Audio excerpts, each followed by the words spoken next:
Hello everyone. तो हम कहाँ तक पहुँच चुके हैं सर? रिप्रोडक्टिव हेल्थ के लेक्चर नंबर 8 तक पहुँच चुके हैं। अब रिप्रोडक्टिव हेल्थ लगभग खत्म होने ही वाला है।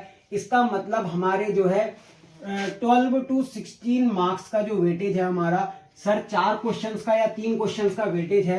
तो इस 12 से 16 मार्क्स को हम अचीव करने वाले हैं।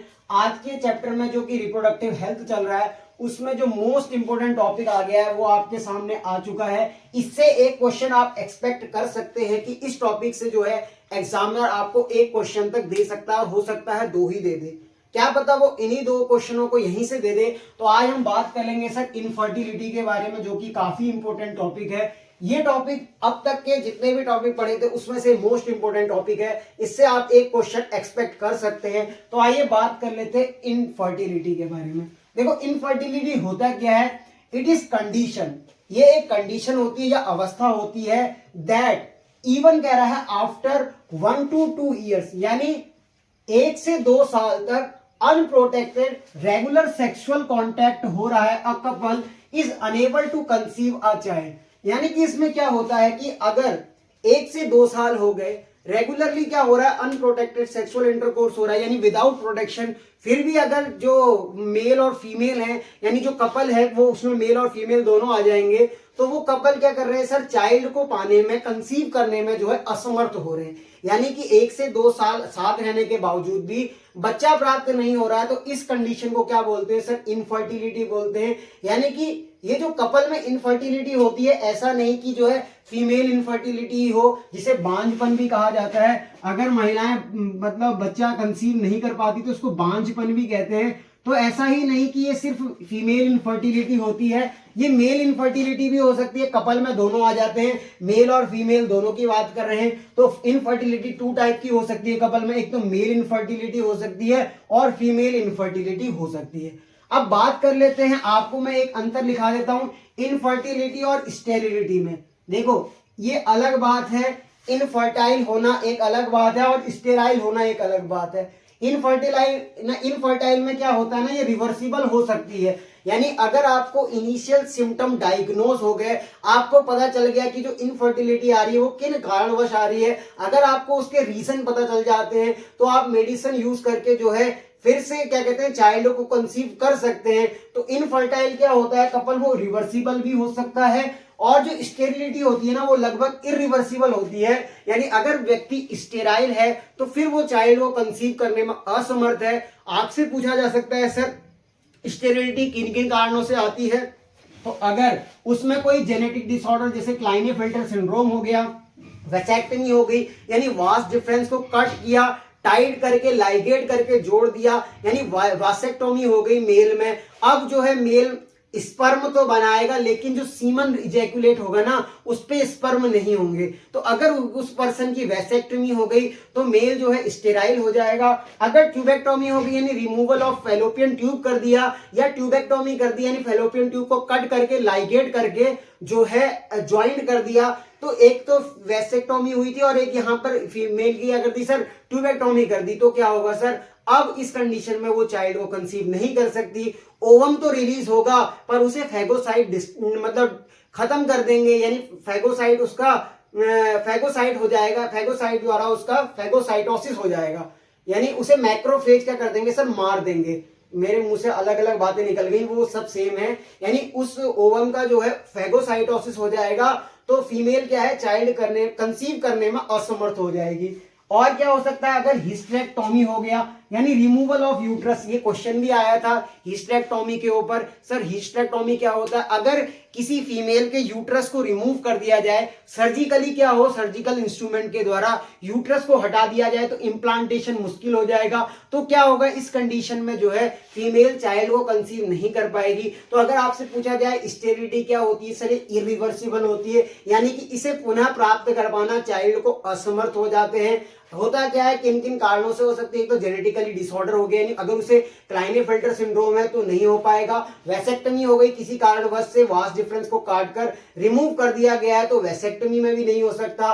ट्यूबेक्टोमी हो गई या रिमूवल ऑफ फैलोपियन ट्यूब कर दी है या हिस्टेरेक्टोमी कर दी यानी यूट्रस का रिमूवल कर दिया, तो इन केसेस में क्या होगा सर, अब चाइल्ड कंसीव नहीं हो पाएगा, वो स्टेराइल हो गया पर्सन। पर यहाँ पे जो इनफर्टिलिटी होती है ना, ये रिवर्सिबल हो सकती है, यानी कि if reason of infertility is diagnose, अगर हमें ये पता चल जाए कि इनफर्टिलिटी का रीजन क्या है, किन कारण से जो है इनफर्टिलिटी आ रही है, उसका इनिशियल कंडीशन में ही हमको पता चल जाए, तो क्या होगा, by taking proper medical treatment a couple can conceive child, यानी अगर उस कपल को प्रॉपर मेडिकल ट्रीटमेंट मिल जाए, यानी दवाई या किसी भी सहायता के माध्यम से, डॉक्टर की सहायता के माध्यम से उसको जो है अगर बेस्ट मेडिकल ट्रीटमेंट मिल जाए तो वो बच्चा कंसीव कर सकता है। तो इस केस में क्या हो सकता है सर, रिवर्सिबल हो सकता है। बट अगर स्टेराइल हो गया तो नो मेडिसिन, फिर कोई किसी भी प्रकार की दवा या treatment can help in conceiving a child, फिर ना दवा काम आएगी ना दुआ काम आएगी। यहाँ पे तो एक बार दवा दुआ काम आ सकती है, पर यहाँ पे ना दवा काम आएगी ना दुआ काम आएगी। इस केस में अगर मतलब पर्सन स्टेराइल हो गया, फिर जो है बच्चा नहीं होगा, यानी उसमें फिर दुआ भी कोई काम नहीं आने वाली। तो कह रहा है जो स्टेराइल इंडिविजुअल होता है वो कैन नॉट रिप्रोड्यूस कर सकता है एंड प्रोड्यूस ऑफस्प्रिंग, यानी जो स्टेराइल पर्सन है वो क्या करेगा सर, कभी भी ऑफस्प्रिंग को जन्म नहीं दे सकता।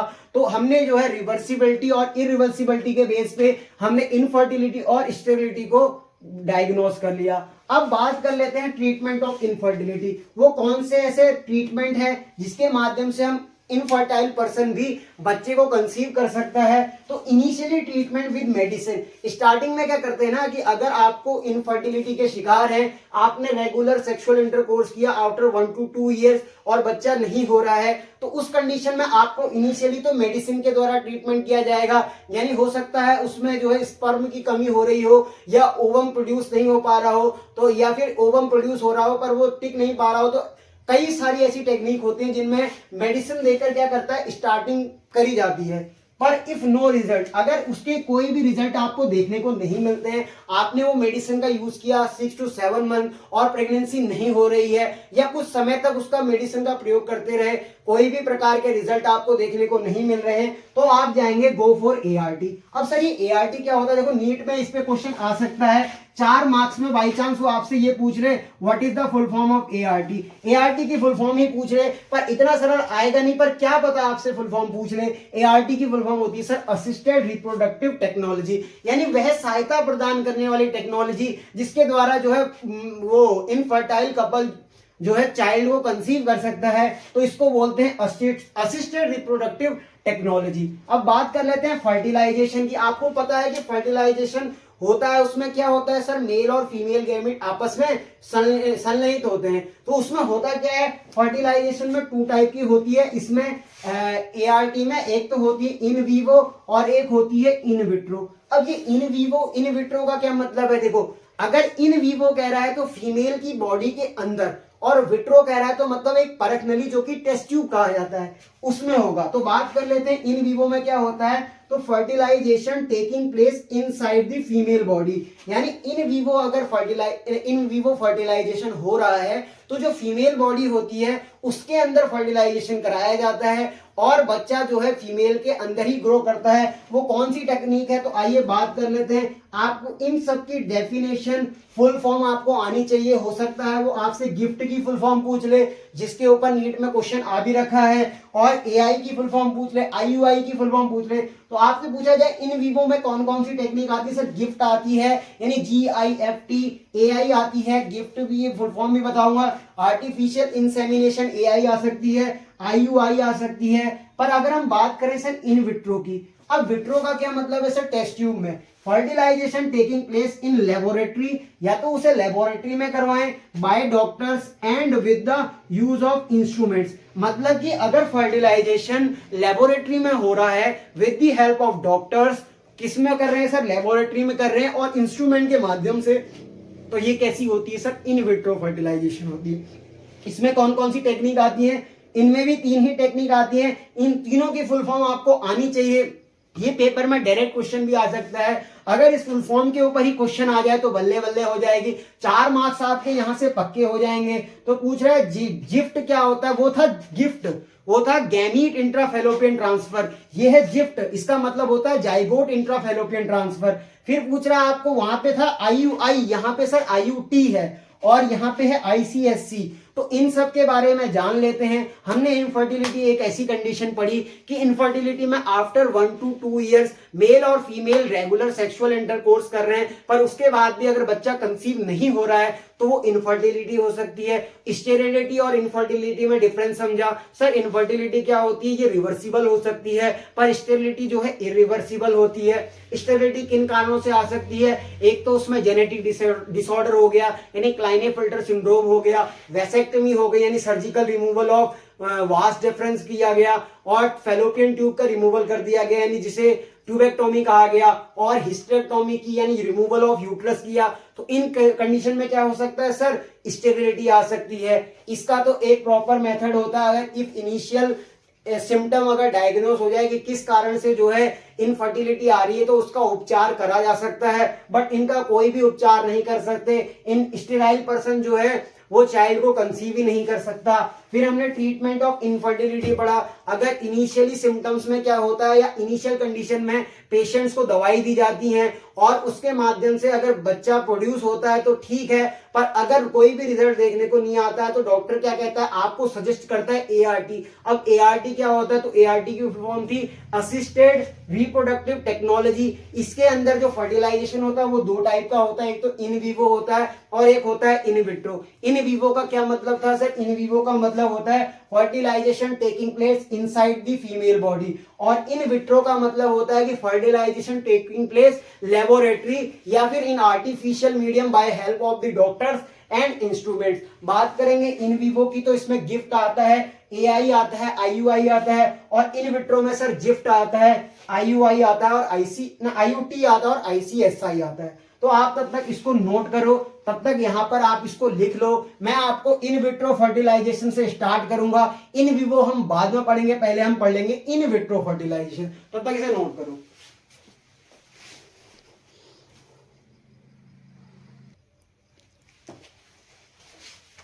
तो आइए बात कर लेते हैं हम इन विट्रो फर्टिलाइजेशन के बारे में। इन विट्रो का मतलब मैंने आपको बताया था सर, इन विट्रो का मतलब क्या होता है, fertilization is done in laboratory by the help of doctor and instrument. इसमें 3 टेक्निक पढ़ी थी हमने, एक तो पढ़ी नहीं थी, पढ़नी है सॉरी, जिफ्ट पढ़ी थी, दूसरी है IUT, तीसरी है क्या कहते हैं ICSI। तो पहले तो आप इनकी फुल फॉर्म पे ही ध्यान दो, फुल फॉर्म से भी एक क्वेश्चन आ सकता है। जब आपको फुल फॉर्म ही समझ में आ गई तो फिर इसको समझने में कोई प्रकार की दिक्कत नहीं होगी। देखो जिफ्ट का मतलब होता है sir zygote intra fallopian transfer, IUT का मतलब होता है इंट्रा यूटेराइन ट्रांसफर, और जो ICSI का मतलब होता है इंट्रा साइटोप्लाज्मिक स्पर्म इंजेक्शन।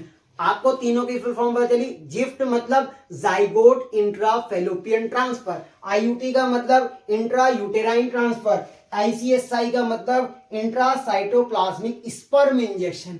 चलो फिर पढ़ लेते हैं और बात करते हैं आगे। देखो अगर जिफ्ट होता है, पहले तो इन विट्रो फर्टिलाइजेशन समझो।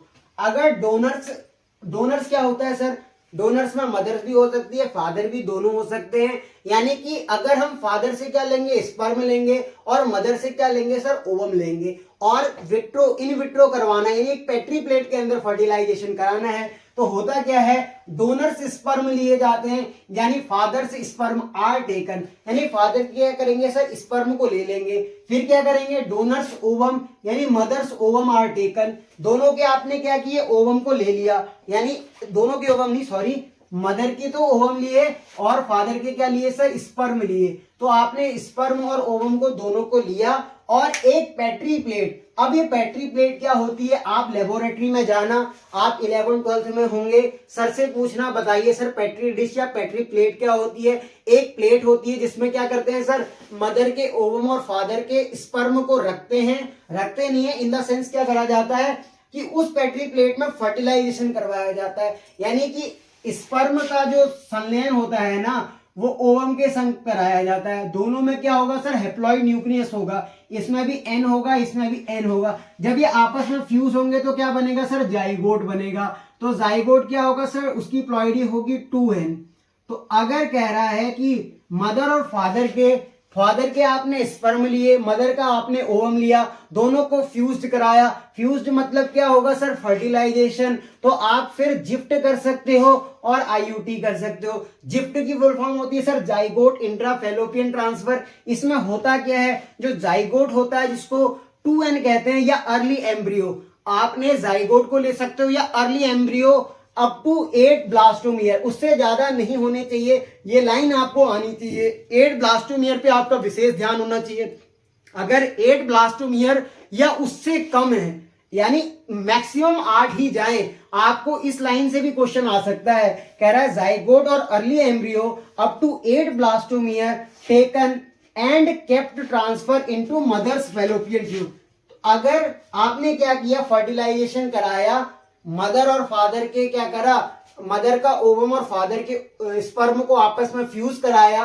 फ्यूज कराने के पश्चात अर्ली जाइगोट या एम्ब्रियो को आपने क्या करा सर, ट्रांसफर कर दिया। कहां पे? मदर की फैलोपियन ट्यूब में। तो इसको बोलेंगे जाइगोट इंट्रा फैलोपियन ट्रांसफर। अब ये आईयूटी का मतलब क्या होता है? आईयूटी का मतलब होता है इंट्रा यूटेराइन ट्रांसफर। अगर जिफ्ट आप नहीं कर पाते, अगर ब्लास्टोम ईयर की संख्या 8 से ज्यादा हो जाती है, 8 से ज्यादा मतलब 16 पहुंच गई, 32 पहुंच गई, तो उस कंडीशन में आप फैलोपियन ट्यूब में ट्रांसफर नहीं करेंगे, आप आईयूटी करेंगे। आईयूटी मतलब यूटेराइन कैविटी में आप क्या करेंगे, मतलब अर्ली ग्रेटर ना embryo greater than 8 ब्लास्टोम year transfer into uterus. अब आपको जो है फैलोपियन ट्यूब में ट्रांसफर नहीं करना होगा सर, आप यूट्रस में ट्रांसफर करना होगा।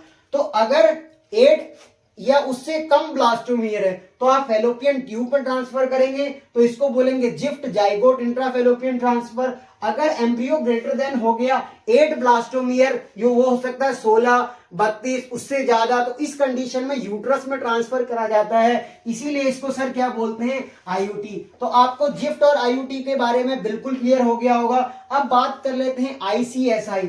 आईसीएसआई क्या होता है ना, तो आईसीएसआई के बारे में जान लेते हैं। आईसीएसआई की फुल फॉर्म होती है इंट्रासाइटोप्लाज्मिक स्पर्म इंजेक्शन। इस पर आपको मैंने कितनी डीपीपी करा दी सर, रिप्रोडक्टिव हेल्थ पर? डीपीपी नंबर 3 तक आपको करा दिया है, जिसमें मैंने 9 और कुछ 7 क्वेश्चन लिए थे। अब तक मैंने आपको 9 18 9 27 में से 2 हटाओ 25 क्वेश्चन की प्रैक्टिस करा दी है। तो आपके 100 मार्क्स तक के यानी क्वेश्चन मैंने आपको करा दिए हैं। आप 25 मार्क्स तक क्वेश्चन, मतलब 25 क्वेश्चन आप मेरे डीपीपी से भी कीजिएगा, कुछ आप खुद लगाइएगा। आज ये लेक्चर ओवर हो जाएगा तो इस पे भी एक डीपीपी आएगी, उसमें भी मैं आपको 9 से 10 क्वेश्चन और करा दूंगा, जिससे मैं अपनी तरफ से आपको 35 से 40 क्वेश्चन प्रैक्टिस करा दे रहा हूं। और साथ में ये भी बता दे रहा हूं कि इसमें से क्या क्वेश्चन आएगा। तो लगभग 50 क्वेश्चन की प्रैक्टिस मैं करवा दे रहा हूं, और आपको कुछ प्रैक्टिस खुद भी करनी है। मैंने उसमें नीट के पास 10 ईयर के क्वेश्चन भी ले रखे थे और आपको पीवाईक्यू भी कराए थे। तो अब बात कर लेते हैं आईसीएसआई की। सर आईसीएसआई क्या होता है? आईसीएसआई की फुल फॉर्म होती है इंट्रासाइटोप्लाज्मिक स्पर्म इंजेक्शन। इसमें होता क्या है, जब स्पर्म काउंट लो हो, यानी अगर फादर के पास क्या है, स्पर्म कम है, यानी स्पर्म बहुत ही ज्यादा कम है, तो उस कंडीशन में क्या होता है, आपको पता होना चाहिए कि स्पर्म का एक अच्छा काउंट होना चाहिए, जिससे क्या हो सके सर, फर्टिलाइजेशन के चांसेस बढ़ सके। क्योंकि होता क्या है कि फर्टिलाइज तो एक स्पर्म और एक ओवम ही करता है, पर ओवम में मल्टीपल लेयर होती हैं। उन मल्टीपल लेयर को ब्रेक करने के लिए क्या होता है सर, बहुत सारे स्पर्म अपनी एक्रोसोमल एक्टिविटी दिखाते हैं। उससे क्या होगा, जब काफी सारे स्पर्म एक ओवम से टकराएंगे तो उसमें से सिर्फ एक ही स्पर्म एंटर कर पाएगा, पर मैकेनिज्म बहुत तगड़ी होती है, जिसमें क्या कहते हैं, एक्रोसोमल रिएक्शन चलती है और ओवम की लेयर को ब्रेक डाउन किया जाता है। तो इसमें होता क्या है, जब फादर के स्पर्म काउंट वेरी लो है या sperm is unable to fertilize the ovum, यानी इस कंडीशन में स्पर्म फर्टिलाइज करने में दिक्कत हो पा रही है ओवम को, इन विट्रो टेक्निक, यानी अगर इन विट्रो टेक्निक में ऐसी कोई प्रॉब्लम आ रही है कि जिसमें फादर्स के स्पर्म मदर के ओवम को जो है फर्टिलाइज नहीं कर पा रहे, या स्पर्म काउंट इतना कम था कि फर्टिलाइजेशन इन विट्रो नहीं हो पाई, तो इसमें क्या होगा, आईसीएसआई डन करते हैं, यानी इंट्रासाइटोप्लाज्मिक स्पर्म इंजेक्शन को हम लगाते हैं। इसमें करते क्या है, sperm is taken via microscopic needle, एक नीडल होती है जो कि माइक्रोस्कोपिक नीडल होती है, उसकी सहायता से क्या करते हैं, placed inside the ovum, this ensure fertilization. मतलब क्या करा जाता है, स्पर्म को जो है एक इंजेक्शन में ले लिया, माइक्रोस्कोपिक नीडल, मान लो ये ICSI कर रहे हैं, ये एक माइक्रोस्कोपिक नीडल है जिसमें हमने स्पर्म को ले लिया और क्या करा, इस नीडल को इंजेक्ट किया इनसाइड दी ओवम, यानी ओवम में देखो ये ओवम है और मैं स्पर्म को जो है इस तरह से इंजेक्शन में लाया, मैंने जो है इंजेक्शन से इंजेक्ट किया स्पर्म को और वो ओवम के संग जो है फर्टिलाइज हो गया, और जब वो फर्टिलाइज हुआ तो ये इंश्योर कर देता है कि सर फर्टिलाइजेशन हो गई। फिर क्या करते हैं कि अगर फर्टिलाइजेशन हो गई फिर आप जिफ्ट करो या IUT करो। जिफ्ट क्या होता है सर, अगर फर्टिलाइजेशन आपने पेट्री प्लेट में कर दी तो अब आप जिफ्ट कर सकते हो, जाइगोट इंट्रा फैलोपियन ट्रांसफर। आप उसे 8 ब्लास्टोमियर से कम है या जाइगोट है तो उसे फैलोपियन रूप में ट्रांसफर कर दो, और अगर 8 से ऊपर चले गए हैं यानी 32 या 60 ब्लास्टोमियर आ गया, उससे ऊपर चला गया तो अब उसे यूट्रस में इम्प्लांट कर दो। देखो आपने देखा होगा जब इन विट्रो फर्टिलाइजेशन कराया जाता है, IVF वाली टेक्निक अपनाई जाती है, तो इसमें होता क्या है ना सर कि कभी कभी ऐसा देखने को मिलता है ट्विंस देखने की संभावना बढ़ जाती है। होता क्या है, इसमें मल्टीपल ओवम लिए जाते हैं और मल्टीपल स्पर्म को ट्रांसफर करके कई सारे फर्टिलाइजेशन कराए जाते हैं। उस प्रोसेस में होता क्या है कि 2 या 3 एम्ब्रियो को एक संग ट्रांसप्लांट कर दिया जाता है, जिसमें से एक तो ग्रो कर जाएगा और क्या कभी कभी दोनों ग्रो कर जाते हैं, तो उससे क्या होता है सर ट्विंस की संभावना बढ़ जाती है। इसीलिए जो IVF कराई जाती है ना उसमें ट्विंस की संभावना आपको ज्यादा देखने को मिलती है। हमने इन विट्रो फर्टिलाइजेशन के बारे में डिटेल में पढ़ लिया, आइए अब बात कर लेते हैं इन विवो फर्टिलाइजेशन के बारे में। इन विवो फर्टिलाइजेशन को अच्छे से जानते हैं, फिर हम क्या करेंगे रिप्रोडक्टिव हेल्थ के पुराने टॉपिक पे जाएंगे जो कि NCERT के फर्स्ट पेज में है, उसके ऊपर लेक्चर कल आएगा। हो सकता है लेक्चर नंबर 9 या लेक्चर नंबर 10 लग जाए तो आपका रिप्रोडक्टिव हेल्थ पूरी तरीके से खत्म हो जाएगा और आप रिप्रोडक्टिव हेल्थ में आप बहुत अच्छा फील कर रहे होंगे कि आपके क्वेश्चन जो है बन रहे होंगे। तो तब तक आप इसको नोट करो, मैं आपके सामने इन विवो फर्टिलाइजेशन को डिस्कस करता हूं, इसको नोट कर लीजिए।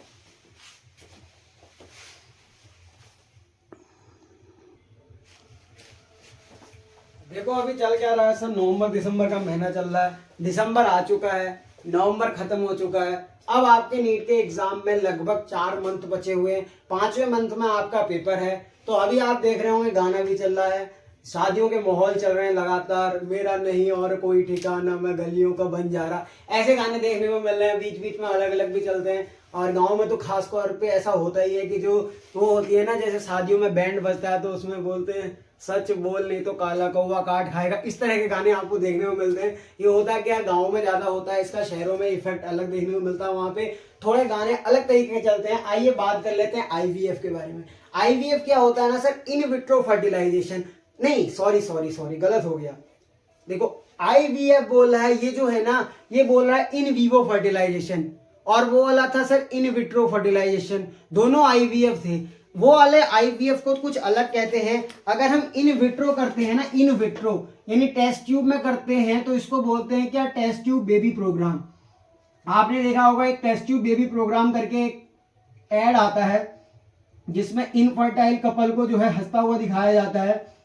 मैं इसलिए खुश नहीं है कि वो इनफर्टाइल है, इसलिए खुश है कि उनको जो है इनफर्टाइल होने के बावजूद भी, नहीं इनफर्टाइल नहीं सॉरी, उस ये क्या क्या बोल दे रहा हूं मैं शादियों के गानों की वजह से। होता क्या है कि उसमें क्या होता है, आपको इनफर्टाइल कपल को तो दिखाया जाता है जो कि बच्चे नहीं प्रोड्यूस कर पाते, उनको खुश दिखाया जाता है, इसलिए नहीं कि वो इनफर्टाइल है, इसलिए खुश दिखाया जाता है कि उनको बच्चा कंसीव हो जाता है।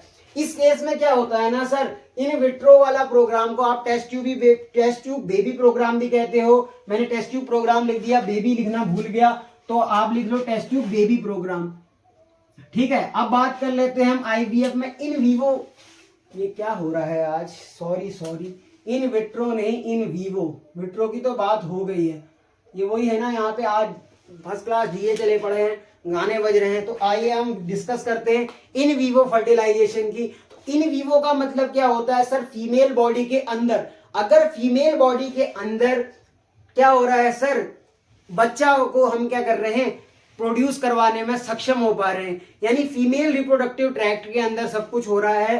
तो बात करते हैं इन विवो फर्टिलाइजेशन की। इसमें 3 टेक्निक होती हैं, पहला होता है गिफ्ट, दूसरा होता है AI, तीसरा होता है IUI। अगर आप, मैंने अभी आपको गिफ्ट पढ़ाया था इससे पिछले में विट्रो में, उसमें क्या था सर, गिफ्ट का मतलब था जाइगोट इंट्राफेलोपियन ट्रांसफर। यहां बात हो रही है सर गिफ्ट की। गिफ्ट का मतलब क्या होता है, गैमीट इंट्राफेलोपियन ट्रांसफर। यानी कि आप अगर देखें इसमें क्या करता है कि जो फीमेल होती है वो नॉट एबल टू ओव्यूलेट, यानी फीमेल ओव्यूलेट ही नहीं कर पा रही, उसमें ओव्यूलेशन ही नहीं हो रहा है। तो क्या होता है कि ovum is taken and kept into fallopian tube, यानी ओवम को ले जो है किसी दूसरी फीमेल बॉडी से ओवम को लिया जाता है। क्या करते हैं ना कि एक एमओईटी टेक्निक थी, आपने पढ़ा होगा चैप्टर नंबर इंटर में है। एमओईटी क्या था, मल्टीपल ओव्यूलेशन एम्ब्रियो, कुछ ऐसे करके फुल फॉर्म थी। तो आप मोएट की फुल फॉर्म देखना, उसमें मल्टीपल ओव्यूल जो है ओवम को डेवलप किया जाता है, ओव्यूल नहीं सॉरी ओवम को डेवलप किया जाता है। तो ऐसी कई टेक्निक होती है जिसमें क्या करते हैं ओवम बहुत सारे बना लिए जाते हैं और फैलोपियन ट्यूब में ओवम को ट्रांसफर किया जाता है। होता क्या है, GIFT is done when fertilization and implantation can not be naturally, can be naturally. कह रहा है जो गिफ्ट होता है वो डन किया जाता है, फर्टिलाइजेशन और implantation can be done naturally. तो गिफ्ट आपको समझ में आ गया, गैमीट इंट्राफेलोपियन ट्रांसफर। अब बात कर लेते हैं एआई के बारे में। एआई वो अभी जो चल रहा है आर्टिफिशियल कुछ टेक्नोलॉजी, वो वाली बात नहीं हो रही है, या आर्टिफिशियल इंटेलिजेंट की बात नहीं हो रही, यहाँ पे बात हो रही है सर आर्टिफिशियल इंसेमिनेशन। कई लोग क्या है, अगर एआई की फुल फॉर्म आ गया और नीट के उसमें क्या पता दे दिया आर्टिफिशियल इंटेलिजेंस या आर्टिफिशियल इंसेमिनेशन, तो कई लोग जो है उसमें जो हमारी तरह होंगे जो पढ़े लिखे नहीं है वो क्या करेंगे, एआई की फुल फॉर्म आर्टिफिशियल इंसेमिनेशन की जगह आर्टिफिशियल इंटेलिजेंस कराएंगे। तो वैसा नहीं करना, आपको पढ़ लेना है। आर्टिफिशियल इंसेमिनेशन होता है, इसमें करते क्या है, अगर स्पर्म काउंट वेरी लेस होता है मेल में, अब ऐसा थोड़ी कि फीमेल में स्पर्म काउंट लो होगा, नहीं, मेल के केस में अगर स्पर्म काउंट लो होता है तो male is unable to inseminate the female. अगर स्पर्म काउंट लो है तो मैंने आपको बताया था, अगर बहुत ही कम है तो ओलिगोस्पर्मिया कहते हैं, अगर नो स्पर्म है यानी कि उसमें स्पर्म काउंट है ही नहीं तो एजियोस्पर्मिया कहते हैं। तो ये भी दो क्वेश्चन आपको ऐसे भी पूछ सकता है कि व्हाट इज ओलिगोस्पर्मिया या व्हाट इज एजियोस्पर्मिया। तो लो और लेस स्पर्म काउंट को हम क्या कहते हैं सर, ओलिगोस्पर्मिया, और नो स्पर्म काउंट को हम क्या कहते हैं, एजियोस्पर्मिया। तो एआई वाली टेक्निक कब यूज की जाती है, जब स्पर्म काउंट मेल में काफी कम हो, male is unable to inseminate the female, यानी कि वो सेमिनेट करने पे वो उस तरीके में ऐसा नहीं हो पा रहा कि क्या कहते हैं बच्चा हो पाए, तो क्या करेंगे, semen containing sperm is inject करते हैं फीमेल रिप्रोडक्टिव ट्रैक्ट जो कि वेजाइना होती है। तो क्या करेंगे, जो सीमन कंटेनिंग स्पर्म है उसको इंजेक्ट कर दिया जाएगा फीमेल रिप्रोडक्टिव ट्रैक्ट में जो कि क्या है सर, वेजाइना। अब एक लास्ट टेक्निक बची आईयूआई। आईयूआई क्या होता है सर, इंट्रा यूटेराइन इंसेमिनेशन। इसमें क्या होता है, जो सीमन कंटेनिंग क्या कहते हैं स्पर्म है, वो सीमन कंटेनिंग स्पर्म इंजेक्ट कर दिए जाते हैं यूटेराइन कैविटी ऑफ फीमेल, तो इसको बोलते हैं आईयूआई। तो आज के लेक्चर में हमने क्या जाना सर, हमने इनफर्टिलिटी को डिटेल में पढ़ा, इनफर्टिलिटी और स्टेरिलिटी के बीच में अंतर भी पढ़ा, फिर हमने क्या करा, इन विट्रो फर्टिलाइजेशन को समझा, फिर अभी हमने इन वीवो फर्टिलाइजेशन को समझा। What is the difference between in vitro and in vivo. तो इन विट्रो का क्या मतलब होता है सर, लेबोरेटरी या टेस्ट ट्यूब में बच्चे को ग्रो कराना, तो टेस्ट ट्यूब बेबी प्रोग्राम बोल दिया। इन वीवो फीमेल बॉडी के अंदर होना। तो हमने पढ़ा इन विट्रो में क्या पढ़ा था, गिफ्ट पढ़ा था, और क्या पढ़ा था हमने, आईयूआई पढ़ा था, आईयूटी पढ़ा था। तो ये आपको डिफरेंस पता होने चाहिए क्या क्या है करके। फिर इन विवो में हमने गिफ्ट पढ़ लिया, एआई पढ़ लिया, आईयूआई पढ़ लिया। तो आप जो है इस तरह से लेक्चर में बने रहें, इसके ऊपर आपको बहुत जल्दी डीपीपी भी कराई जाएगी। आप लेक्चर को एक शांत जगह में बैठे, ऐसा नहीं कि आपके चारों तरफ गाने चल रहे हो, मेरा नहीं कोई और फसाना, मैं फिरता हूँ आवारा, तो ऐसे गाने आपको नहीं सुनने हैं। अभी आपको लेक्चर पे फोकस बनाए रखना है, पढ़ाई करते रहें। All the very best, thank you, bye bye.